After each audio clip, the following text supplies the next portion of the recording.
po sa lahat and happy Lord's Day. And sa ating pagpapatuloy ng pakikinig sa salita ng Panginoon, let us study the Word of God in Genesis chapter 20.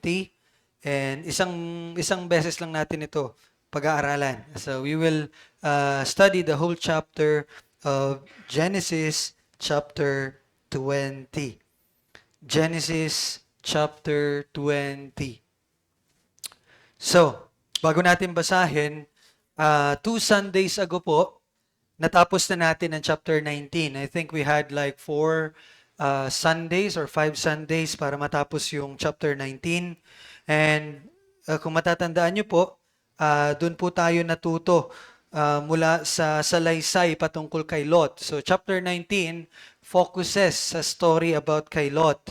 At nakaraang linggo naman in which binisita po tayo ng ating pastor at mga kapatid from CCC, I hope you remember, tinuro po at pinaalala sa atin na ang tunay na niligtas ng Diyos ay makikitaan ng bunga ng Espiritu. No? Ito yung mga pagkamuhi at pagtalikod sa kasalanan and yung patuloy na paglago po sa kabanalan.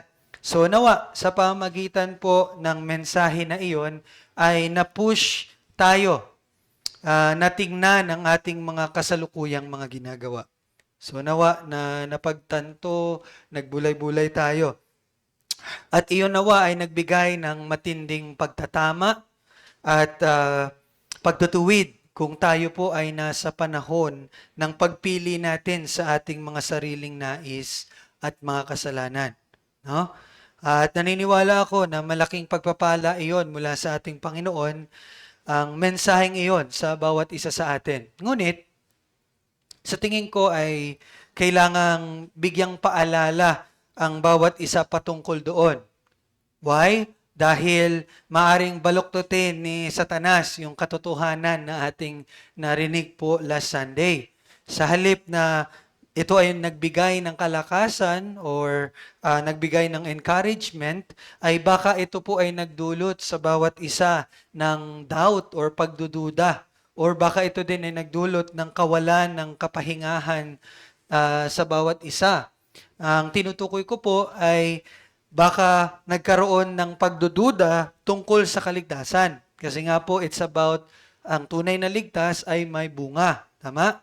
So, kapag ganun po kasi, ang pinag-uusapan, no? Kapag ang pinag-uusapan na natin ay mga assurances ng salvation, kapag pinag-uusapan na natin ang tunay na ligtas ay lumalago sa kabanalan, most of the time, kapag yun na po ang ating pinag-uusapan, malimit, kini-question natin ang ating kaligtasan. So, very ironic kasi bibigyan ko po kayo ng tawag dyan, spoiler alert, ang tanong po sa discussion is, ligtas ka ba? Very ironic, no? Pero please take time to listen. Again, kapag gano'n na po ang mga usapan, malimit, kini-question natin ang ating kaligtasan. Kesyo, nakakasala pa rin, no? Kesyo, mahina pa rin. Kesyo, nakakagawa pa rin ng mga pagkakamali. And even, mahina pa rin sa pagsunod. So kaya, tinatanong natin ang ating mga sarili, ligtas ba talaga ako? Diba, sa tuwing nagkakasala tayo, minsan ganon. At kapag ganon na nga po mga mensahe. Pero bago po ako magpatuloy, baka naman sisihin ninyo ang mensahe last week. No? Hindi po dapat ganon. Okay? Hindi po ang mensahe ang may mali sa tuwing nagkakaganon tayo. Sadyang mapanlin lang po talaga si Satanas at pilit na binabaluktot ang katotohanan. Kaya po, sa tingin ko, kailangan natin marinig muli ang katotohanan na makikita natin sa salaysay na ating pag-aaralan ngayong umaga. So, natutuwa ako kasi ito yung central point ng message for this Sunday, in which a very good follow-up doon po sa mensahe last Sunday. So, tingnan natin kung ano pong ating matututunan. Tayo po magsitayo as we read the Word of our God na ipapangaral ngayong umaga in Genesis chapter 20. Pakinggan niyo po mga kapatid ang salita ng Panginoon. At mula roon ay naglakbay si Abraham sa lupain ng timog at nanirahan sa pagitan ng Kadesh at Shur, samantalang naninirahan bilang isang dayuhan sa Gerar. Sinabi ni Abraham tungkol kay Sarah na kanyang asawa, siya'y aking kapatid. At si Abimelech na hari sa Gerar ay nagpasugo at kinuha si Sarah. Subalit pumunta ang Diyos kay Abimelech sa panaginip sa gabi at sinabi sa kanya, ikaw ay malapit ng mamatay dahil sa babaeng kinuha mo'y asawa ng isang lalaki. Ngunit, si Abimelech ay hindi pa nakakasiping sa kanya.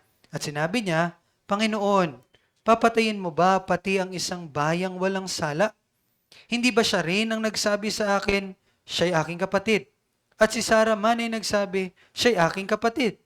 Sa katapatan ng aking puso at kawalang sala ng aking mga kamay, ay ginawa ko ito. Sinabi sa kanya ng Diyos sa panaginip, oo, nalalaman ko na sa katapatan ng iyong puso ay ginawa mo ito. At hinadlangan din naman kita na magkasala ng laban sa akin, kaya't hindi ko ipinahintulot na galawin mo siya. Ngayon nga'y isauli mo ang asawa ng lalaking ito, sapagkat siya'y isang propeta, at ikaw ay ipapanalangin niya at mabubuhay ka. Ngunit kapag hindi mo siya isinauli, tandaan mong tiyak na mamamatay ka, ikaw at ang lahat ng iyo. Kinaumagahan, si Abimelech ay bumangon ng maaga at tinawag ang lahat niyang mga lingkod. Sinabi niya sa kanila ang lahat ng bagay na ito at ang mga tao ay takot na takot. Tinawag ni Abimelech sa Abraham at sa kanya sinabi, anong ginawa mo sa amin at paano ako nagkasala laban sa iyo upang dalhan mo ako at ang aking kaharian ng isang malaking kasalanan? Ginawa mo sa akin ang mga gawang di nararapat gawin.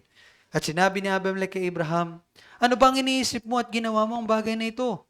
Sumagot si Abraham, sapagkat iniisip ko na tunay na walang pagkatakot sa Diyos sa lugar na ito at papatayin nila ako dahil sa aking asawa.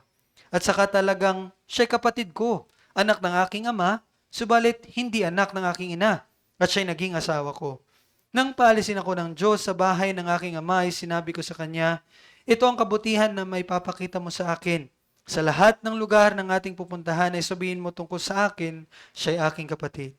Si Abimelech ay kumuha ng mga tupa at baka, mga liping lalaki at babae, at ibinigay ang mga ito kay Abraham, at isinauli sa kanya si Sarah na kanyang asawa. At sinabi ni Abimelech, ang lupain ko ay nasa harapan mo, manirahan ka kung saan mo gusto. Sinabi niya kay Sarah, tingnan mo, nagbigay ako ng 1,000 pirasong pilak sa iyong kapatid. Ito'y magpapawalang sala sa iyo sa paningin ng lahat ng kasama mo. Ikaw ay ganap na pawalang sala. At nanalangin si Abraham sa Diyos at pinagaling ng Diyos si Abimelech, ang kanyang asawa at ang kanyang mga aliping babae, at anupat nagkaanak sila, sapagkat sinarhan ng Panginoon ang lahat ng bahay bata sa sambahayan ni Abimelech dahil kay Sarah na asawa ni Abraham. Ito po ang salita ng Panginoon. Tayo manalangin. Patuloy namin hinihingi, Panginoon, na makita namin ang iyong biyaya at ito'y magbigay ng kaunawaan sa amin ng iyong pagliligtas. At nawa ito'y magdulot ng katiyakan or even pagliligtas para pa sa mga hindi nananampalataya. Iligtas mo, Panginoon, na makakarinig nito para sa iyong kaluwalhatian. Amen. Tayo po'y magsiupo.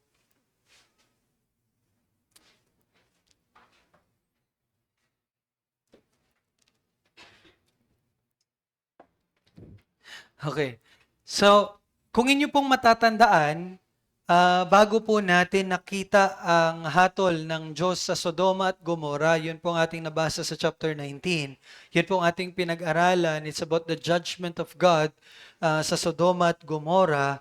'Di ba? Bago po yun nangyari, 'di ba merong 3 lalaki. At ano po ginawa ng 3 lalaki? Sila ay pumunta kay Abraham. At sa kanilang pagpunta, doon po ipinangako ng Diyos kay Abraham na ano? Ano pong ipinangako ng Diyos kay Abraham nang bumisita yung 3 lalaki? Ay, hindi pala to Sunday school. Okay, so ang ipinangako po ng 3 lalaki kay Abraham ay sa susunod na taon, magkakaanak na siya kay Sarah.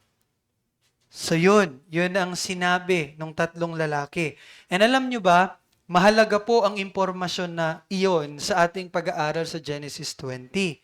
Kasi kung makikita natin at aalalahanin natin yung katotohanan iyon, yung pangakong iyon, ay mabibigyang diin ang punto o yung central message ng salaysay na ito. Kaya gusto ko yun, remember, no? Alalahanin niyo yun as we are going to study the Genesis chapter 20. Now, let's look on verse 1.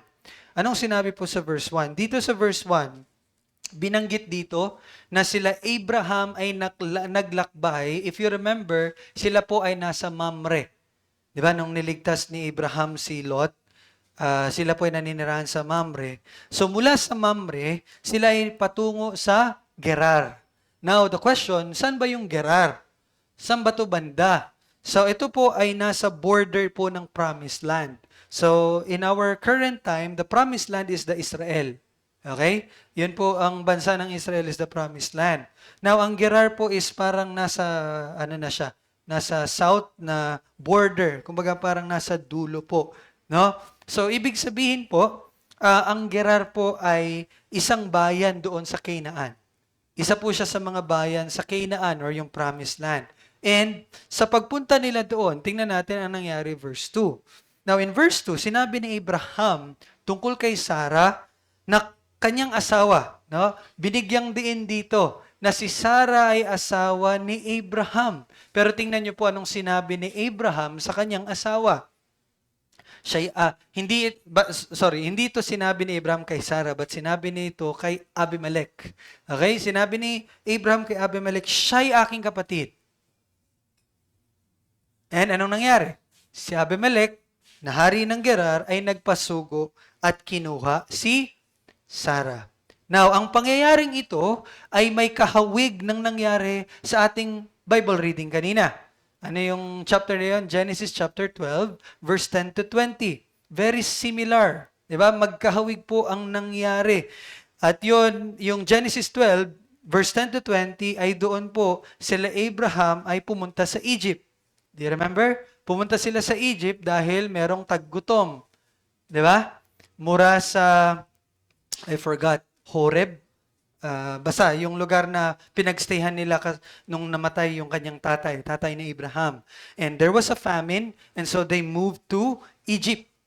At ganun din po ang nangyari. Sinabihan ni Abraham si Sarah, sabihin mo, ikaw ay aking kapatid. At kinuha ng hari ng Egypt si Sarah upang maging asawa.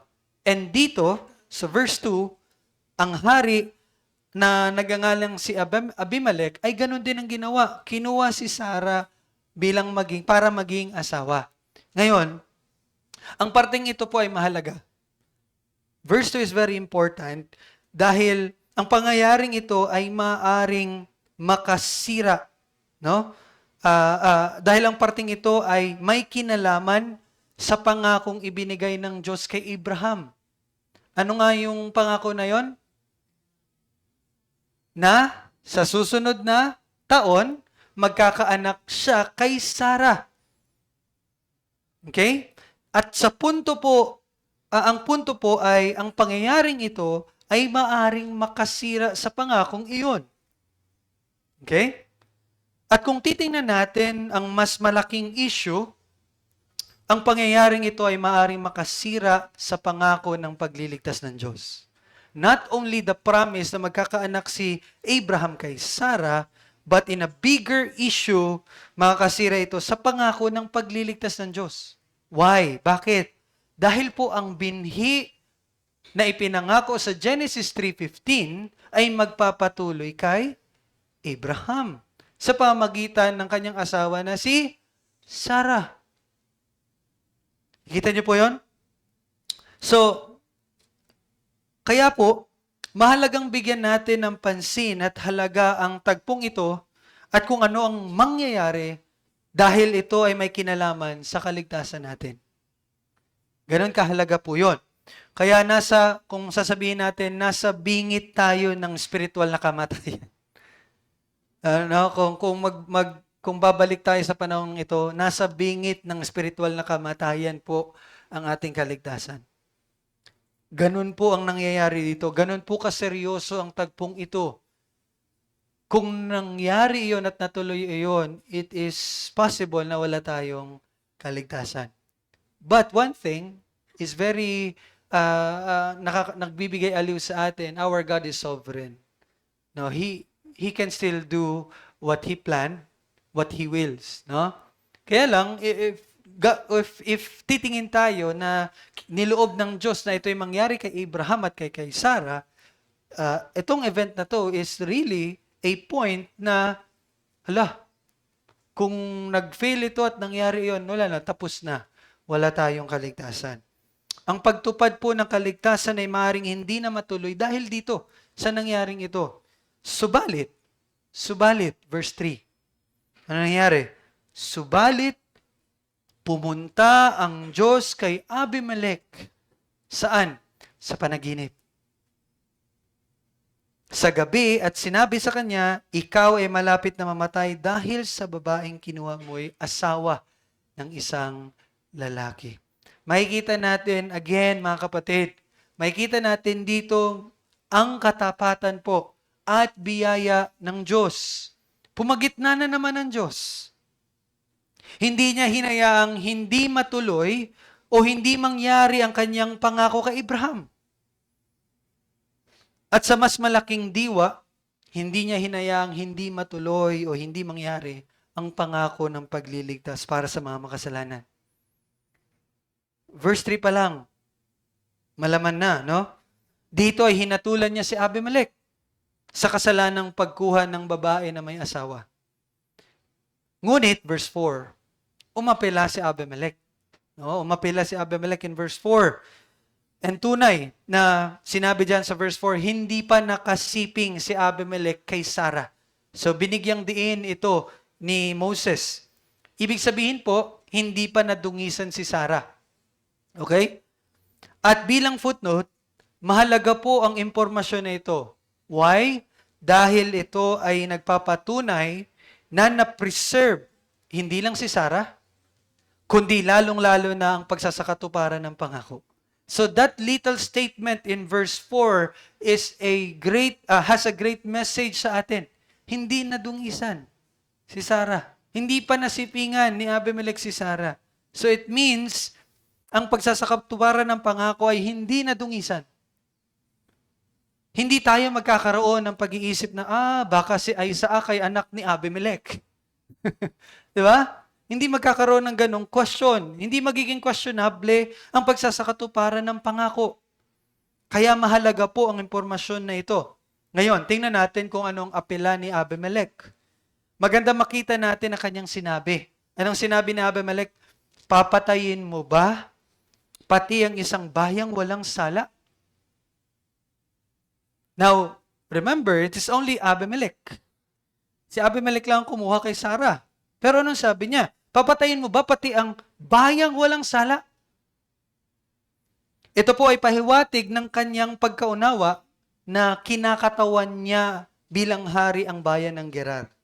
And hindi ko lang nabigyan ng pansin dito sa message ngayon kasi gusto ko mag-focus doon sa grace ng Panginoon. Pero sa kabuuan, makikita natin ang matuwid na pamumuhay ni Abimelech. Kumbaga, kung ikukumpara si Abimelech at si Abraham, mas obedient pa si Abimelech. Mas aware pa si Abimelech na ang kanyang ginawa ay may epekto sa kanyang bayang pinaghaharian. No? So, mas righteous pa kung iisipin si Abimelech dito sa story na to. And again, alam niya na ang kanyang pagkakasala ay may epekto din sa kanyang mga kinakatawan. No? At nagpatuloy siya at sinabi niya sa verse 5, hindi ba siya rin ang nagsabi? Sabi niya, hindi ba si Abraham ang nagsabi sa akin na siya'y aking kapatid? At even si Sarah po. Sinabi din ni Sarah na kapatid niya si Abraham. And sabi ni Abimelech, sa katapatan ng aking puso at kawalang sala ng aking mga kamay ay ginawa ko ito. So iginigiit po ni Abimelech dito na ginawa niya iyon sa pag-aakalang walang asawa si Sarah. At dahil nga iyon ang sinabi sa kanya ni Abraham at ni Sarah. Kaya akala niya na ayos lang ang kanyang ginagawa. Di ba? Kumbaga, parang kung sa ating modern time na pagsasabi, malinis ang konsensya ko. Kasi akala ko ito talaga yung totoo. So parang ganon, no? Ginawa niya iyon ng, kumbaga, wala naman talagang pagnanais na kumuha ng asawa ng iba. At tunay nga, verse 6, sinang-ayunan ito ng Diyos. Sabi ng Panginoon sa kanya, oo, nalalaman ko na sa katapatan ng iyong puso ay ginawa mo ito. So the Lord confirmed na malinis ang puso or ang konsensya ni Abimelech nung ginawa niya iyon. At nakakamangha dahil malinaw na sinabi dito ng Diyos, hinadlangan din naman kita na magawa yung or magkasala ka laban sa akin. Sinabi yun ng Diyos kay Abimelech. At ito po ay may higit na dahilan. Iyon ay hindi lamang para hindi magkasala si Abimelech sa Diyos. But again, sinasabi ko po sa inyo kanina, ang higit na dahilan nito ay upang maisagawa ang pangako ng pagliligtas. Kaya dito ay makikita natin kung sino talaga ang aktibong gumagawa. Makita natin dito kung sino talaga ang kumikilos para sa kaligtasan ng mga makasalanang tao. At iyon ay hindi ang tao. Ulitin ko po ha. Dito pinapakita sa atin kung sino ang gumagawa at kung sino ang kumikilos para sa kaligtasan ng mga makasalanan. At iyon ay hindi ang tao. Ang gumagawa at kumikilos po ay ang Diyos. Iyon ang isa sa mga punto na dapat natin makita sa salaysay na ito. Ang Diyos ang gumagawa at kumikilos para sa kaligtasan ng mga makasalanang tao. And in verse 7, dito ay binigyang utos si Abimelech na ibalik si Sarah kay Abraham. At binigyan siya ng babala, kung hindi mo yun gagawin, siya at ang lahat ng sa kanya ay tiyak na mamamatay. Now, just a footnote, mga kapatid. This is a great warning for us. Huwag natin talagang isa sa walang bahala or mamaliitin ang kabanalan ng Diyos. Sin has its consequences. No? That's a reminder. That's a rebuke kung meron man po sa atin ang nagpapatuloy sa kasalanan. But then again, that's just a footnote. Gusto ko magpatuloy. Now, hindi lang po ito para sa pagsasakatuparan ng pangako, kundi, again, sabi ko kanina, pagpapakita po ito ng kabanalan ng Diyos. So nawa, patuloy niyo makita ang kabanalan ng Diyos dito. At oo, hindi sadya. Di ba? Sabi nga ni Abimelech, malinis ang aking konsensya, malinis ang aking puso, and even the Lord said, oo, alam ko yon. Hindi man sadya, o kung sasabihin natin, malinis ang konsensya ni Abimelech sa nangyaring ito. Pero, in verse 7, makikita natin na kasalanan pa rin ang kanyang ginawa. Kita niyo po yon? At hindi ito palalampasin ng Diyos. Bagaman, ito ay hindi intentional. So that's why we confess the sins na nagawa natin kahit ito ay hindi intentional. Because yun ay kasalanan pa rin. At yun ay ipapatawan pa rin ng consequences or paghuhukom ng Diyos. So now nakikita natin yung kay Abimelech. Diba? Verse 5 and 6, Abimelech, wala, malinis ang konsensya ko. Even the Lord said yes. But in verse 7, pinakita sa atin na may hatol pa rin. May consequence pa rin. Kaya mali po na isipin natin na Kristiyano ako, papatawarin pa rin ako, kaya pwede akong gumawa ng kasalanan. No, yes, you are saved, you're a Christian, but then, ang kasalanan na ginagawa natin ay may consequences pa rin. Makikita natin yon. Pero ang magandang bigyang diin sa talatang ito, sa verse 7, ay ang sinabi ng Diyos patungkol kay Abraham. Tingnan niyo po anong sinabi ng Diyos patungkol kay Abraham. Sinabi niya, si Abraham ay isang propeta. At kapag ipinagpanalangin niya si Abimelech, ano mangyayari? Siya ay mabubuhay. Now, please take note of that, mga kapatid. Dito, makikita natin na ginagamit ng Diyos si Abraham bilang kanyang tagapamagitan. Yun ang nangyari dito. No?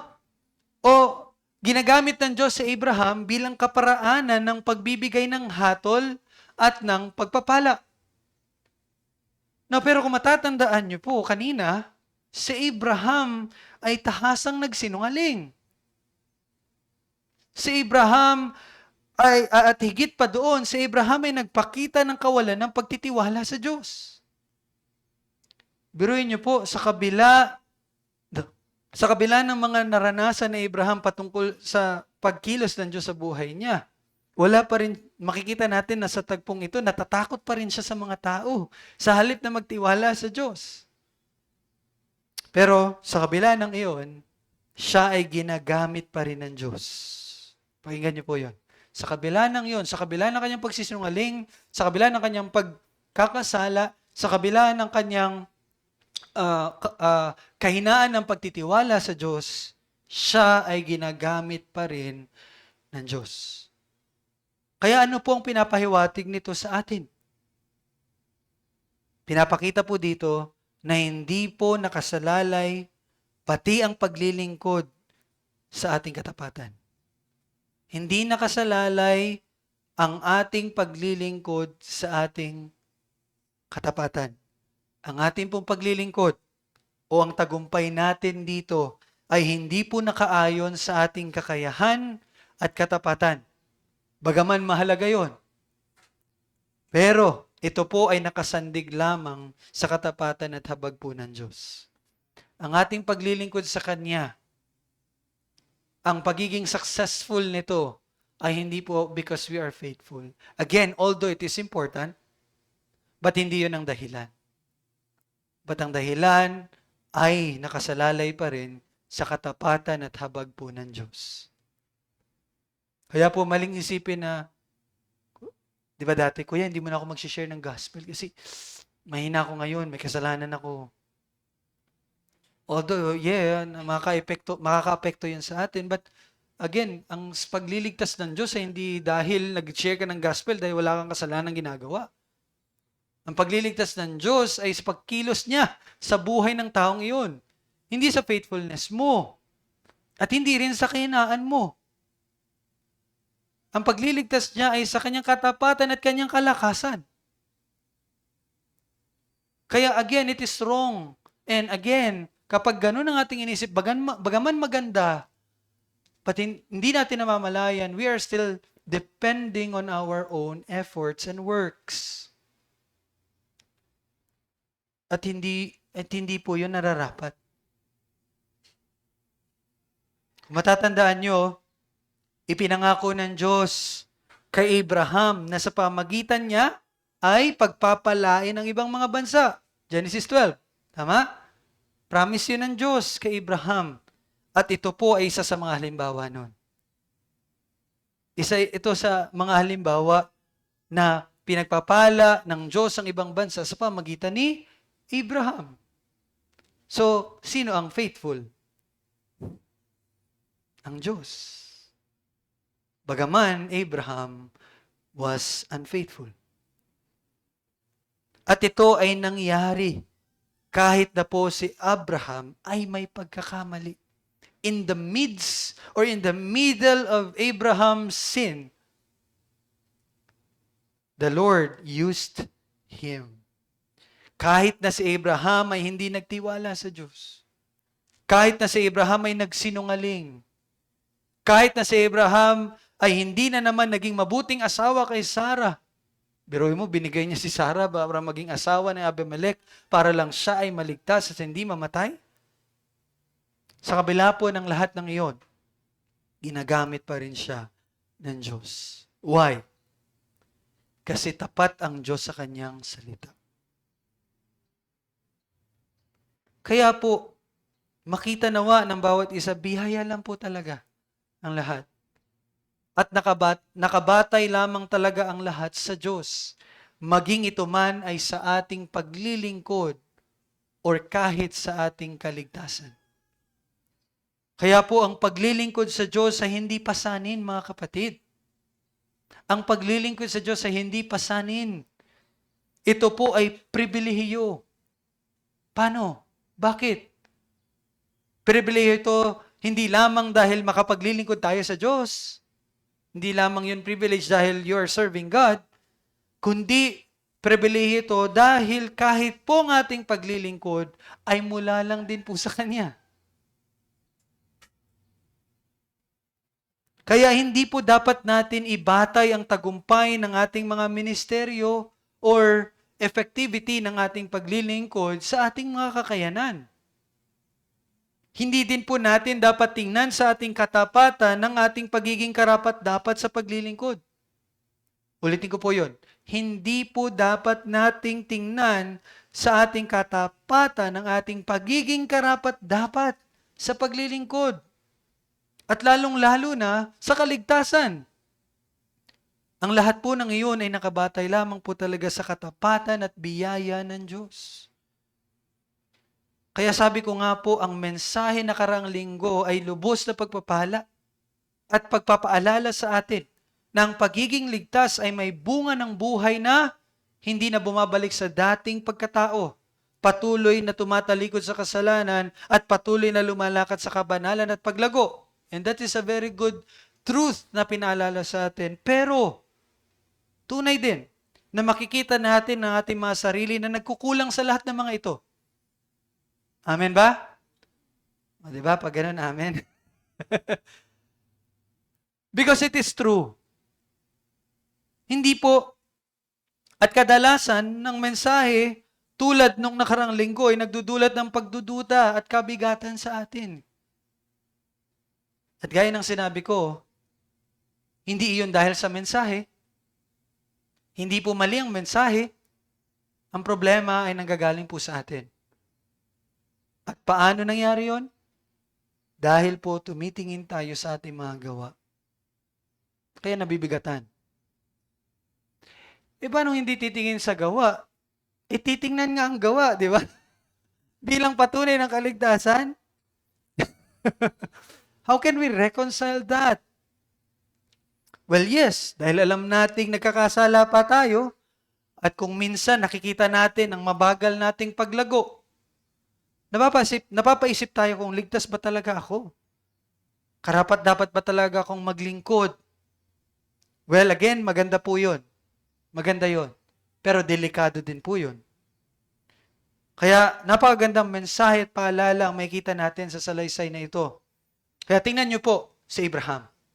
Let's look at Abraham, verse 9. Ano nangyari sa verse 9? Kahit po si Abimelech ay alam na maling-mali ang ginawa ni Abraham. Sabi ni Abimelech sa kanya, tingnan niyo po yung huling parte ng verse 9. Ginawa mo sa akin ang mga gawang di nararapat gawin. Kita niyo yan? Sabi ni Abimelech, Abraham, ginawa mo sa akin ang mga gawang di nararapat gawin. Alam na alam ni Abimelech na kasalanan at mali ang ginawa ni Abraham. Napakalinaw po na mali ang ginawa ni Abraham. And in verse 10, tinanong siya ni Abimelech, anong iniisip niya at bakit niya yun ginawa? Anong sagot ni Abraham? Verse 11, sapagkat iniisip ko na tunay na walang pagkatakot sa Diyos sa lugar na ito at papatayin nila ako dahil sa aking asawa. Mga kapatid, bagaman tunay ang takot na nararamdaman or mararamdaman natin kung tayo din po ay nasa ganitong sitwasyon, ngunit kung atin pong babalikan ang mga nangyari sa mga naunang kabanata, kung paanong paulit-ulit na sinabi ng Diyos ang kanyang pangako kay Abraham, di ba? At kung paanong pinakita ng Diyos ang pagiging tapat niya sa pagtupad ng pangako niya kay Abraham, masasabi nating malaking pagkawala ng tiwala ang iniisip dito ni Abraham. Imagine Abraham saw the judgment of God towards Sodom and Gomorrah. Ibig sabihin, nakikita niya na ang Diyos ay kumikilos, ang Diyos ay makapangyarihan. But despite of those things, even sa chapter 18, Sinabi ni Abraham na ang Diyos ay matuwid na hukom ng mundo. Di ba? Pero dito sa binabasa natin ngayon, ang kanyang pag-iisip ay tila parang walang kapangyarihan ng Diyos sa lahat ng mga ito. At tila para bang hindi tutuparin ng Diyos ang pangakong magkakaanak sila ni Sarah sa susunod na taon. So this mindset of Abraham ay nagpapakita ng pagkawala ng tiwala. Hindi man direkta, pero parang pinapakita dito sa pag-iisip ni Abraham na hindi mangyayari ang sinabi ng Diyos. Why? Kasi iniisip niyang mamamatay naman siya. Baka patayin nila ako. So kung gano'n ang pag-iisip, iniisip ni Abraham na nawala or hindi naging mahina ang pagtitiwala ng Diyos sa pangako ng Diyos na magkakaanak pa siya. Parang ganito po yun. Uy, magkakaanak ka pa, bakit ka mamamatay? Next year, di ba, mga anak ka ba? Magkakaanak ka pa? Ba't iniisip mo mamamatay ka? Nakikita niyo po yun? Nakikita niyo yung pagkawalang tiwala ni Abraham? And even nagdahilan pa siya. Verse 12 to 13. Ano sinabi ni Abraham sa verse 12 to 13? Kapatid niya si Sarah. Kapatid ni Abraham si Sarah sa ama, hindi sa ina. So, parang gina-justify ni Abraham. Totoo naman, di ba ako nagsisinungaling? Kapatid talaga kami. Kasi ano ko siya eh. Kapatid ko siya sa ama. So, maaari nating sabihin, ay, di naman pala nagsisinungaling si Abraham. Di ba? Well, yes, we cannot deny. Magkapatid sila sa ama. But the problem, hindi pa rin niya sinasabi ang buong katotohanan. Di ba?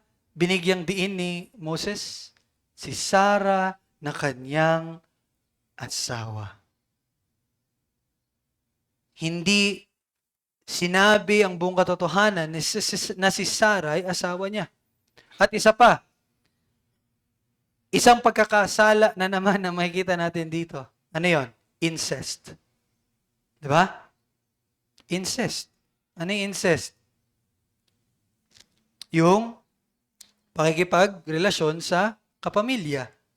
That is incest. And actually, in chapter 19, yun yung nangyari kay Lot at ang kanyang mga anak.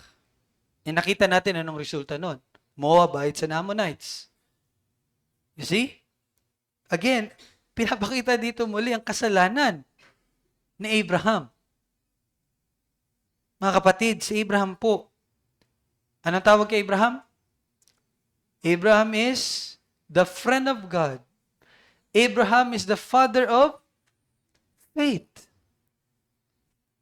Mga kapatid, si Abraham na ama ng pananampalataya ay pareho lang nating may kahinaan, may kasalanan, may pagdududa, at may kahinaan sa pagtitiwala at patuloy na nadadapa. Nakita niyo po yun? Kung titingnan natin ang mga gawa niya, tiyak masasabi nating hindi siya karapat-dapat. Tama? At ganoon din po tayo. Kung titingnan natin mga gawa, hindi talaga tayo karapat-dapat. Pero tingnan niyo po ang ginawa ng Diyos. Verse 14 to 15. Pinagpala muli ng Diyos si Abraham. Anong ibinigay ng Diyos kay Abraham sa pamagitan ni Abimelech? Binigyan siya ng aliping babae, aliping lalaki, mga hayop, and even anong sabi ni Abimelech? Kung anong, nakita mo yan? Lupain ko yan. Kung anong gusto mo, kunin mo. Di ba? So binigyan ng Diyos, pinagpala pa rin ng Diyos si Abraham at binigyan ng alipin, hayop at lupa. And not only Abraham, si Sarah din po. And tandaan niyo po, si Sarah din po ay nagkasala dahil pumayag siya na sa sinabi ni Abraham. At sinabi niya na kapatid niya si Abraham. Ibig sabihin, kung isipin natin, parang magkakuntsaba sila. Accomplices silang dalawa. At ang kanyang ginawang iyon ay pagpapakita din ng hindi pagtitiwala sa Diyos. Kita niyo yun? Biruin niyo, hinayaan niya ang kanyang sarili na madungisan. Kasi aasawahin siya, di ba? Pero in verse 16, hayagang pinakitang inosente o pinawalang sala sa paningin ng lahat ng tao si Sarah. Paano? Sa pamagitan ng pagbibigay ni Abimelech ng 1,000 pirasong pilak upang patunay na hindi siya nagalaw. Verse 16 is very important, mga kapatid. Kasi pinapakita noon na hindi niya nagalaw si Sarah. Hindi lang sa atin na nakakabasa, but sa mga tao at that time na nakakita kay Sarah. Even yung mga kasama ni Sarah, di ba sabi ni Abimelech, ang 1,000 pilak na yun ay patunay na napawalang sala ka para sa mga taong kasama mo. Anong sinasabi doon? Anong pinapakita doon? Pinapakita ni Abimelech na hindi kita nagalaw. It's a statement para sa lahat ng mga kasama nila, Abraham, hindi po nagalaw si Sarah. At bilang patunay noon, magbibigay ako ng 1,000 pilak kay Abraham. Yun po ang pahiwatig noon. And what it is for us, ito ay pahiwatig na hindi nadungisan si Sarah. Bagaman ito ay gawa ni Abimelech, pero malinaw po na probidensya ito ng Diyos. Ang mga ginawang ito ni Abimelech ay pagsunod lamang sa kalooban ng Diyos. At dagdag pa dyan, gaya po ng sinabi ko kanina, sa verse 17 at 18, si Abraham ay ginamit na kasangkapan ng Diyos. Di ba? Pinagpanalangin ni Abraham si Abimelech. At dito sa verse 18, sinabi sa atin na sinara ang bahay bata ng mga babae doon sa Gerar. No? So somehow parang masasabi natin yung sinabi ng Diyos na mamamatay ka, maybe it somehow talks about hindi na magpapatuloy yung kaharian nila kasi wala nang mabuborn na lalaki. Di ba? Mag-i-end na yung line. So it's possible also. Di ba? Kaya po mga kapatid, sa kabila po ng pagkakamali at pagkakasala nila, Abraham at Sarah, nanatiling tapat po ang Diyos. Hindi ang pagkakamali nila ang naging batayan para putulin na lang ang pangako ng Diyos. Hindi po yun ang naging dahilan para hindi na ipagpatuloy ng Diyos ang pangako niya. Sa halip, ang pagkakamali nila ay pinakita doon na ang Diyos ang tapat na gumagawa at nagsasakatuparan ng pangako dahil sa kanyang katapatan. Nakasalalay po at nakabatay ang lahat ng kanyang habag at nakasalalay at nakabatay ang lahat sa kanyang habag at katapatan. At ang pangakong iyon ay direktang may kinalaman po sa ating kaligtasan na natatamasa ngayon. Kung kaya, ang ipinakitang awa at habag at katapatan ng Diyos kay Abraham at Sarah sa salaysay na ito ay pagpapakita din po ng awa at habag at katapatan ng Diyos sa atin ngayon. Not only to Abraham and not only to Sarah, but also to each one of you. Sa makatuwid po, may kahinaan tayo. May pagkakasala pa rin tayo. May kahinaan ng pagtitiwala pa rin tayo. Pero ang ating kaligtasan po ay hindi nakasalalay doon. Hindi nakasalalay doon yung kaligtasan mo. Hindi po iyon sa ating gawa. At hindi din po iyon sa ating hindi paggawa.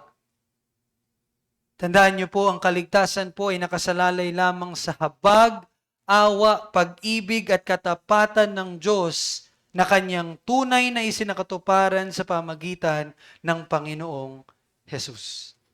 Kaya po mga kapatid, huwag mong iasa ang iyong kaligtasan sa mga ginagawa mo.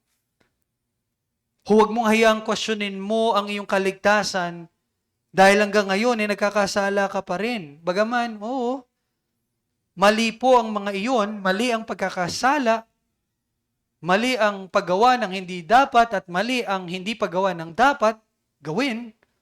Pero ang katotohanan na tayo ay nagkakamali pa rin ay patunay na sa biyaya lang po talaga tayo maliligtas. Double-edged message sa atin. Our weaknesses shows us na mali yun, pero our weaknesses also shows that we really need grace. Sometimes, ang pagkakasala natin, nagbibigay ng kahinaan sa atin, but in a greater word, ang ating kahinaan din ay nagpapakita ng biyaya sa atin.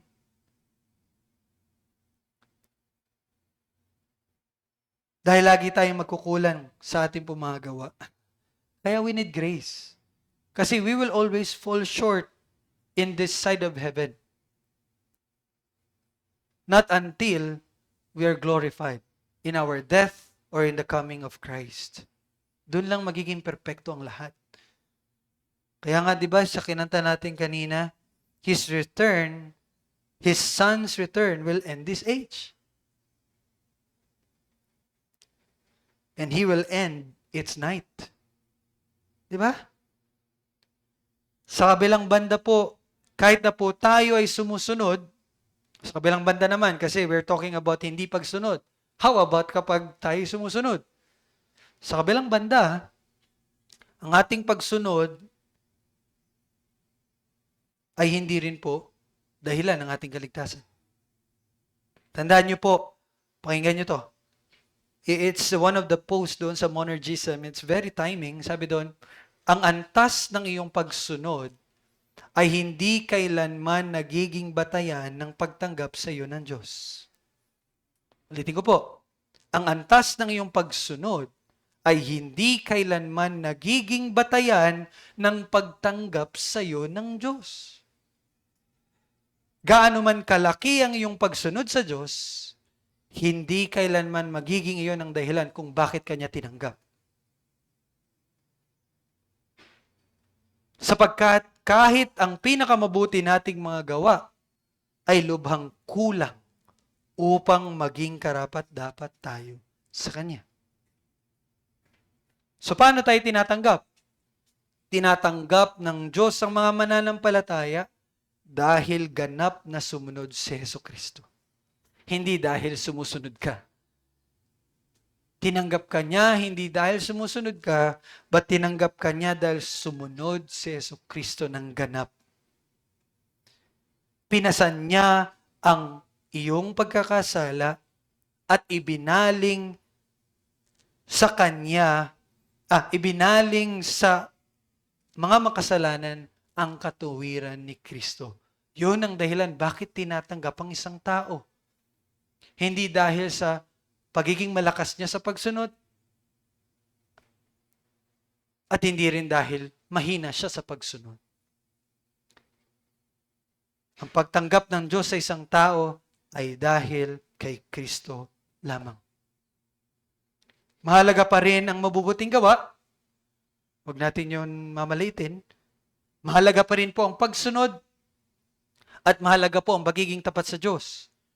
Ngunit ang mga ito ay bunga ng ating pagkatanggap kay Kristo. Hindi ang halagang ibabayad upang matamo ang pagtanggap ng Diyos. It's only fruit. Ang ating pagsunod ay hindi ang ugat ng ating kaligtasan, kundi ang bunga ng ating kaligtasan. Dahil tinanggap na tayo ng Diyos sa pamagitan ni Kristo, mamuhay tayo ngayon sa pagsunod bilang tugon sa pag-ibig, pasasalamat, at pananampalataya. Kaya po mga kapatid, mamahinga kayo. Find rest. Find rest in the finished work of the Lord Jesus Christ. At magpalakas kayo na sumunod at maging tapat sa Kanya dahil ligtas ka na. Ang Diyos ay tapat, siya ang magliligtas at magpapanatili sa iyo. Ito po ang salita ng Diyos. Makinig po ang may pandinig.